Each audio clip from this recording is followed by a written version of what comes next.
Hey everyone, Jonathan Bailor back with another bonus Smarter Science of Slim podcast. A very, very fun show for us today. Fun, it might not be the right word when you hear about today's guest, but actually I think you'll find it is because while he advertises himself as America's angriest trainer, I know a secret about Vinnie Tortorich, and that's he's not really that angry. In fact, he's pretty excited. He's got a great new book called Fitness Confidential, which we're going to hear all about today. And we're also going to hear all about this wonderful, wonderful trainer and truth teller, Vinnie Tortorich. Welcome to the show, brother. Hey, thanks for having me, Jonathan.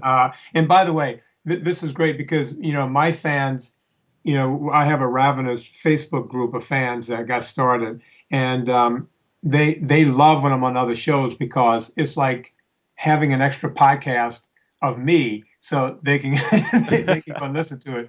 So your bandwidth is going to go up a bit here, hopefully, from this show. But I'm excited to be on because I'm an actual fan of your show, The Smarter Science. So really, thanks for having me on. Well, Vinnie, thank you. It's an absolute pleasure. So just to back up, folks can even hear just in your voice right now, you do not come off as an angry man. You come off as a very calm and serene man, but you call yourself and your very popular podcast, America's Angriest Trainer podcast. You got Angriest in there. What's up? Why so angry? Well, you're right, Jonathan. I'm not angry at all whatsoever. I'm a real jovial guy. I'm a real happy guy.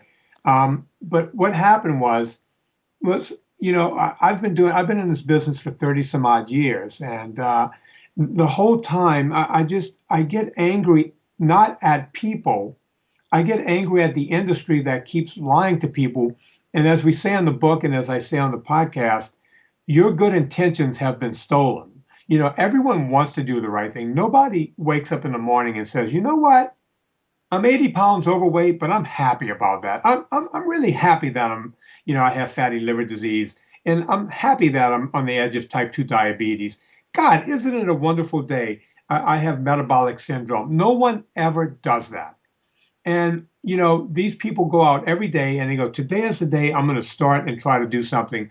And they'll end up on a Jenny Craig. Hopefully she's not a sponsor of yours. Or they'll end up on Weight Watchers. Hopefully not a sponsor. Or they'll end up on any of the myriad of, cabbage soup diety kind of programs only to fail again.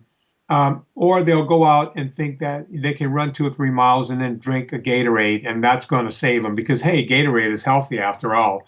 And it's just lie after lie after lie. And as I always say, I'm angry not at you, I'm angry for you because you want to do the right thing. You're just not allowed to. Your good intentions have been stolen.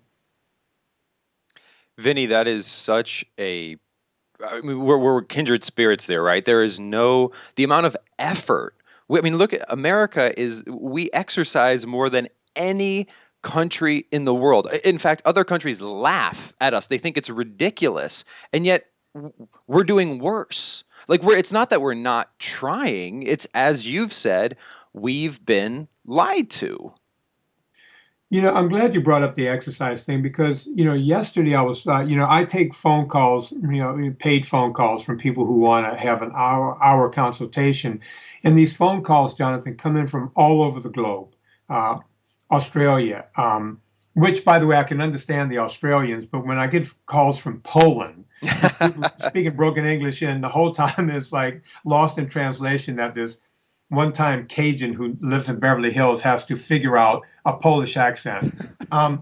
But yesterday I was speaking to this woman, and she was explaining to me, and I'm not exaggerating or making this up. I'll get her on the phone right now if you don't believe me. She exercises 3 times a day and can't understand why she can't lose a pound. And she's not been doing this for a month or 6 months or a year. She's been doing this for 10 to 12 years. I can't remember exactly what she told me. I want to say it was 12 years. That's sticking out in my mind.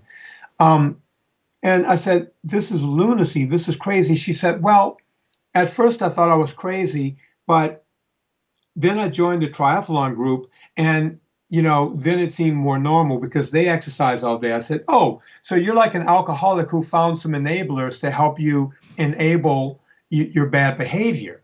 And she said, yeah, that's exactly what happened. but she was calling me because she's ready to jump off of that treadmill, so to speak, Mm-hmm. of just exercising. And I explained to her, I said, you're doing a version of calorie in, calorie out, whether you want to believe it or not, because I know on some level you're counting your calories, and on a whole other level, you're trying to get those calories to go. And it's absolute lunacy that that's what she's trying to do. And she said, you're right. I never thought of it that way. I said, yeah, for the best part that I could figure out, you're an exercise bulimic. She goes, oh no, I never throw up. I said, no, you don't throw up, but you're an exercise bulimic. You're trying to exercise. You're trying to throw up with your body. You're not sticking your finger down your throat, but you're just as bad or worse. And she got it. She understood. Vinny, that I love the parallel you drew there, where exercising more, if we're not smart about it, is analogous to just eating less or being bulimic. And in fact, it can obviously, as you know, as a trainer, if you exercise inappropriately, have all kinds of other long-lasting side effects that are much worse for our health, correct? Oh, absolutely. As I say on the Angriest Trainer podcast all the time, exercise is a very, very poor way to try to lose weight. And I always tell people, listen to what I just said, because I make my living off of exercise. And I'm telling you, and we describe that in Fitness Confidential, the book.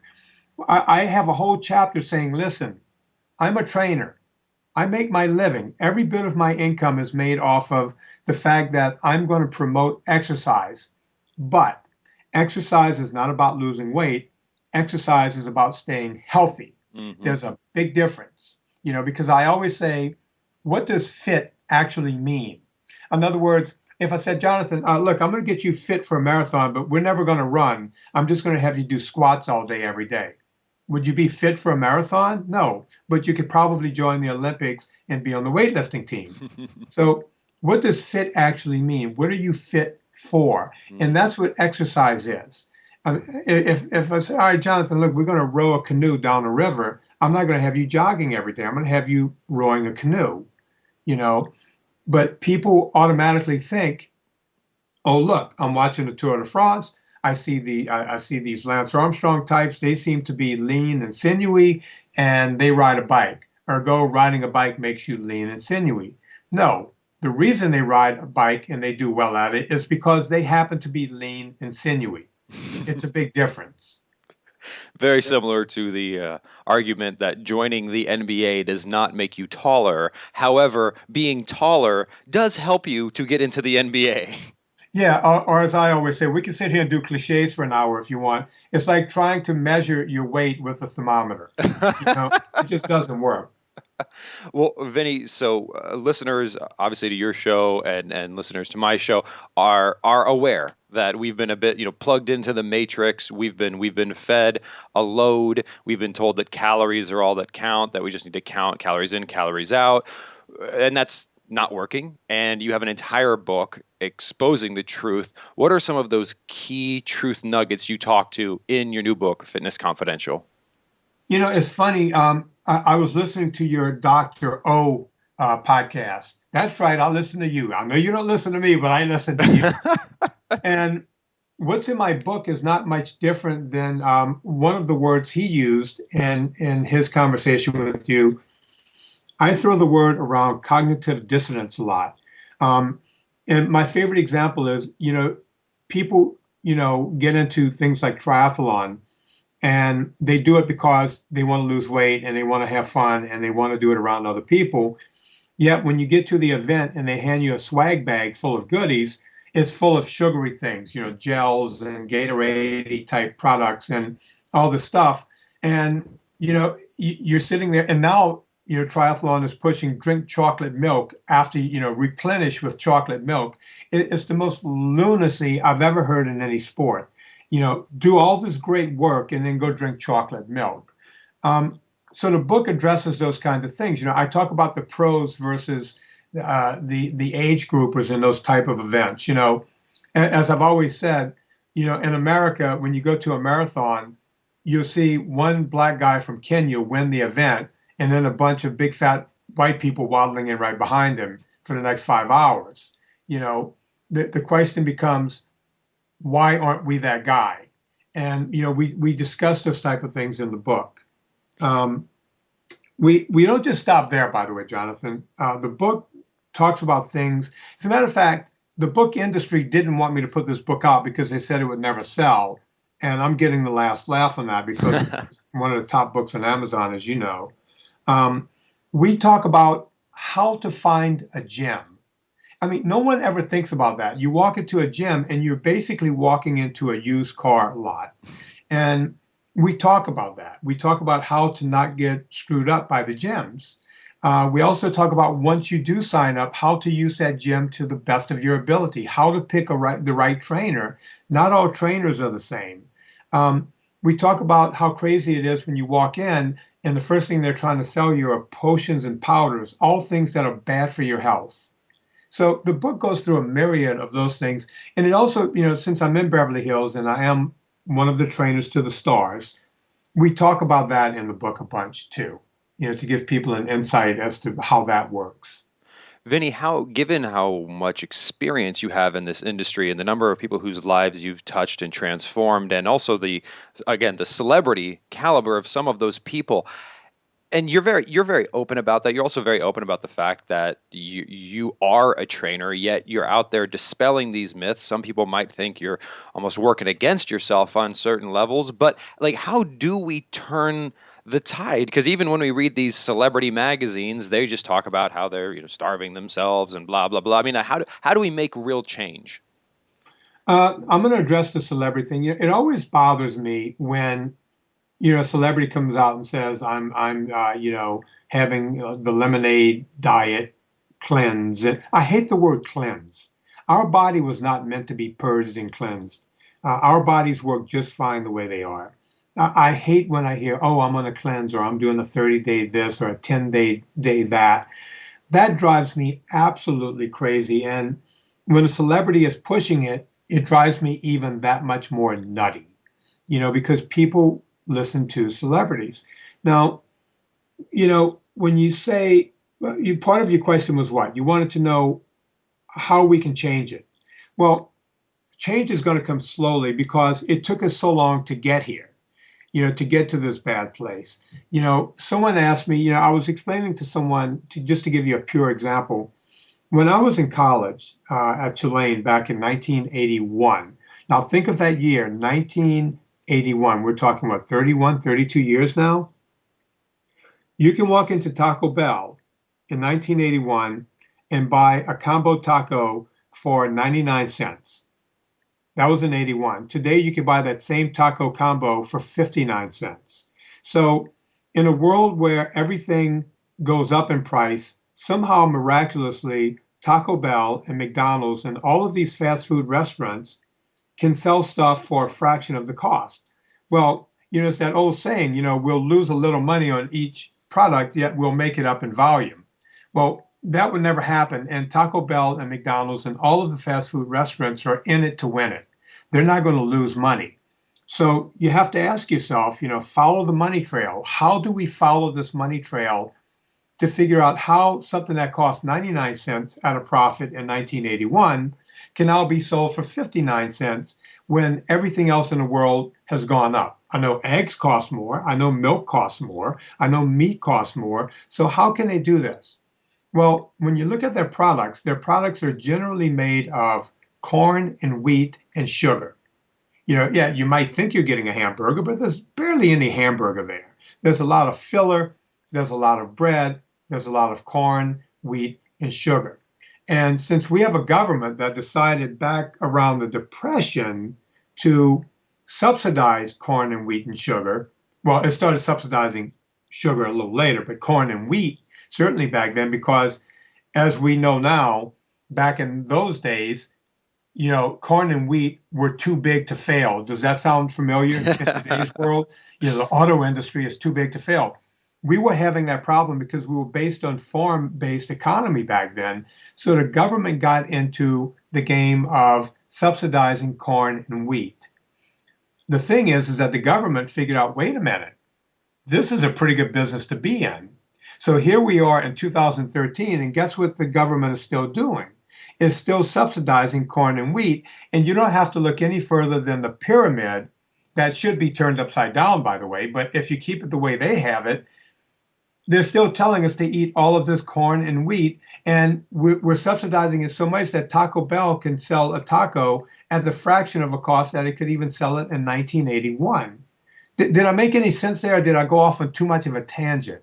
I think you made a lot of sense, Vinny. And it's another thing that, I mean, I'm glad you bring up the term angry because sometimes I don't know if it's like angry or conflicted, but we talk about, the McDonald's, the Taco Bells, the chocolate milk after marathons. And if we look at some of the efforts that are being made, like God bless Michelle Obama for trying to help kids to overcome obesity. However, the solution in quotations that a lot of people seem to be offering is just go run around outside more. Like if kids would just run around outside, in fact, like they should eat their Frosted Flakes to give them energy to go do that. And then we should give them McDonald's as a reward for doing that. But as long as they just keep exercising, we can keep pumping them full of garbage and it won't kill them as quickly. So that's why we got to put them on this hamster wheel and just have them run around more. Like that seems a little backwards and sick.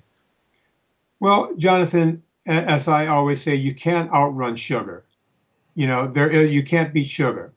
I don't believe in calorie in, calorie out, but whenever I have to convert someone who believes that, I always say, you can run for 3 miles and you might burn 250 calories, and that's going to take you 30 minutes. Yet you can eat a small bag of M&Ms in about 15 seconds and put those calories back on. And addressing Michelle Obama, she went up against the food industry, I think, towards the middle of the first election, after Obama was elected the first time. And she went to the food industry and said, we need to make some changes. And guess what? They shut the little lady up pretty fast and put her in a place. And then she went away from that and decided to start growing a garden in the backyard of the White House, because she still had to do something. She's trying gallantly, but nothing's going to happen. She went up against an industry that the country doesn't want us to go up against. Well, and Vinny, but why is that? Like, let's saluting her for those amazing efforts. I can imagine 100 years ago, folks didn't want the tobacco industry to be attacked. I mean, it was a huge source of income. People enjoyed smoking. Everyone did it. It was a part of society. But the truth came to the surface and things changed due to the noble efforts of individuals. How do we do that again? I think it's going to be difficult. I'm not that political, but when you have an economy based on the fact that we ship this corn and this wheat around the world, and when you look at all the money we owe countries like China, I mean, we're so far behind the 8 ball money-wise that it seems like it's almost an insurmountable task to try to turn it around. Now, what I tell people to do is, since we can't really turn the government around, we could turn ourselves around. Each person can, take it upon themselves. And Fitness Confidential, we talk a lot about that. I have a chapter, literally the chapter head is called Cut the Crap. And that chapter talks about just what we're talking about here.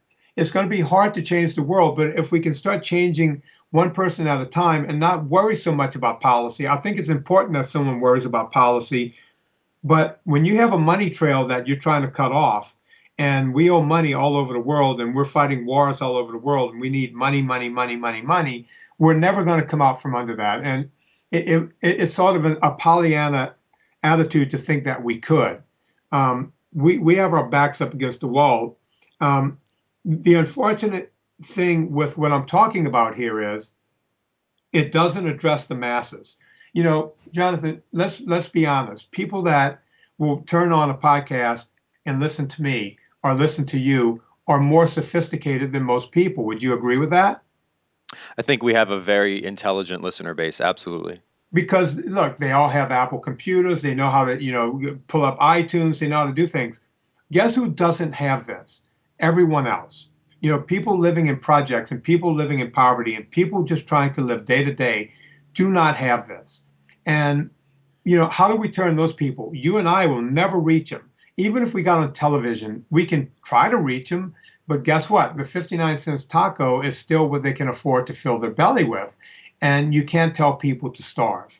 So it's almost an insurmountable task. One of the things I bring up in the book, because I bring up everything in the book, is, you know, out here in California, we have at Disney World, it's called It's a Small World ride. And I don't know if you've ever been on that ride, but it's a boat that you ride on. It goes along a track through the Small World amusement park. Well, they had to stop that ride for almost a year and dig the trenches deeper because people are so heavy now that they were bottoming out the boats.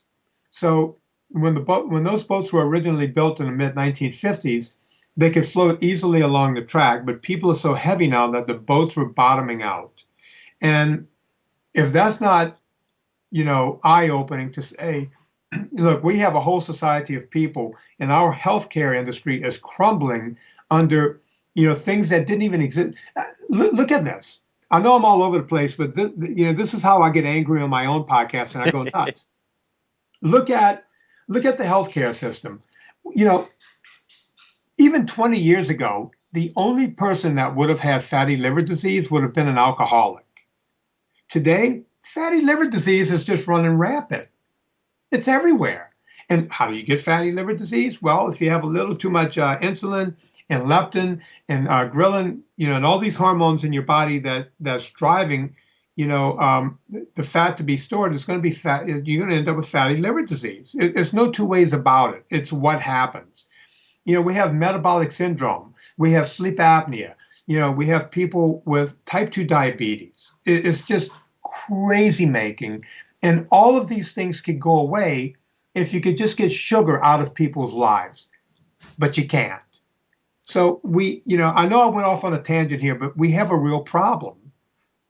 I appreciate the story you brought up, Vinnie, about It's a Small World ride and how when those ships were built in the 50s and coming from you, someone who's been in this industry and seen these things firsthand, it's very powerful because I know personally I had just a eye-opening moment a couple years back where I thought to myself, as early as the 1960s, like the term aerobic exercise didn't exist. No one in the mainstream knew what a calorie was. Gyms, like my mother tells me that when she was in college, she was not allowed in the gym. They would not allow women in gymnasiums. Oh, no, they had separate men and women gyms. Absolutely. Yep, and they thought that, it would compromise her ability to get pregnant someday and that, in fact, she should avoid these types of things. So we have a culture in which no one knows what a calorie is. Aerobic training doesn't really exist. Women, in many cases, aren't even allowed in gyms. And we have dramatically lower incidence of everything that's plaguing us today. It's funny. I tell a story because my book is just a collection of stories. Again, that book is Fitness Confidential. My book is a collection of stories, and one of the stories I tell is when the whole aerobic craze hit in the early 80s. I was down in New Orleans, and I went to this aerobic class, and of course, I was in pre-med at Tulane because that's the only way Tulane can get I'm the most overqualified PE teacher in the world. They had to put me in pre-med in order to get me to write courses to get my physical education degree. So I went to this aerobic class, and the teacher, the whole time, she's dancing around and she's going, come on, folks, another 5 minutes and we'll burn another 10 calories. Come on, we're going to burn another 5 calories. Oh, let's do these leg kicks. We're going to burn another 12 calories. She's just, she became like a calorie counting abacus, as I said. So after the class, I went up to her and I said, you had a lot to say about calories. And she goes, what do you mean? I said, well, you kept telling me I'm burning 10 calories and 12 calories. And by the way, the only reason I went up to her was because I wanted to get a date with the girl. And I said, every time I did a leg lift, you were telling me it's 2 calories. And when we did a push-up, it was this. And she goes, yeah, that's right. I said, that's interesting. Can you tell me what a calorie is? And you could just see a big, giant question mark go across her face. She goes, well, a calorie is, what you burn. I said, okay, but what is a calorie? You had a lot to say about calorie, but you didn't really, you can't tell me what a calorie is. She goes, well, a calorie is, it's a thing. And I said, really? What do you mean it's a thing? She goes, It's a thing. So I decided to let her off the hook. And I said, listen, a calorie is a unit of energy. That's all it is. It's a unit of energy. It's what it takes. Energy is heat. It's what it takes to raise one drop of water, one emulsified drop of water, 1 degree. And she looked at me as if to say, what are you talking about? And then she offered me a piece of sport gum. And she told me, if you chew this, you'll burn more calories. That's when I knew I would never go out with this girl, by the way. You're like, and then I married her. No, I was like, Yeah. I was wondering how that story was going to end. And she's in the next room right now. And 30 years later, she's. Oh, Vinnie. Well, Vinnie, how do we? I mean, we know, all right. Like you said, everyone who's listening to these shows, we know it's about food quality, it's about exercise quality. Do you see? I mean, being plugged in with the celebrities, being plugged in with the scene in Beverly Hills. Do you see a shift? Because look at like gluten-free, for example. Whether or not that's right or wrong is separate. But just like some celebrities said they're gluten-free, and now everyone wants to be gluten-free. Like, is there a chance that if we could get some celebrities behind the modern science of food and exercise quality, that we could see some shifts? We could, but again, the problem with that is because I do deal a lot with celebrities, and I don't talk about many of them. The one I do mention often is Howie Mandel, because he and I, outside of him hiring me, over the years we've become friends. And I don't know if you've seen him, but he's 58 years old now, and he's very, very fit. The guy could do the cover of Men's Fitness. He's ripped, and we talk about that kind of thing all the time because he's a very pragmatic man. Everyone thinks of him as being a goofball on television, and he's a goofball who's amassed hundreds of millions of dollars in his life. And he has a production company, and we talk about that all the time. Is there a show, or is there something we can do, or can we get ABC celebrity, this celebrity, that celebrity, because he knows everyone. And the bottom line is, they all want to go with the sound bite. They all want to be, they always, there's a saying, if it doesn't make you rich or if it doesn't make you happy, they're not going to do it. So they want to know that they can be in Shape magazine with a sound bite. I saw Gwyneth Paltrow the other day, who drives me crazy, by the way, talking about her diet and starving herself and doing all this different stuff. And there's so many of them throwing the wrong message out that no one really wants to get the right message out. And let me tell you this. Over the years, Hollywood has tried to use me to go on infomercials and do all this other stuff. And they will offer me hundreds of thousands of dollars to do this. Yet I've stayed away from it because it's always a lie. Well, guess what? Most people won't stay away from it.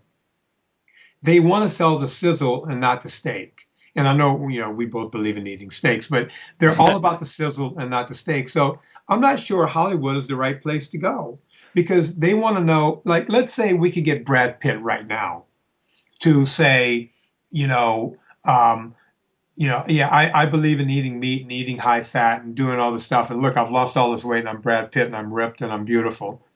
Guess what? 2 months from now, someone's going to come up with the lemon soup diet, and then everyone's going to be doing that. So it's hard to keep people focused. I think our best effort, because I know you like to wrap these shows up in a real tidy way, Jonathan, I think the best effort is, a groundswell from people like you, a guy like myself, and anyone else who's out there, speaking the truth. I think it's our best chance at getting anything to happen.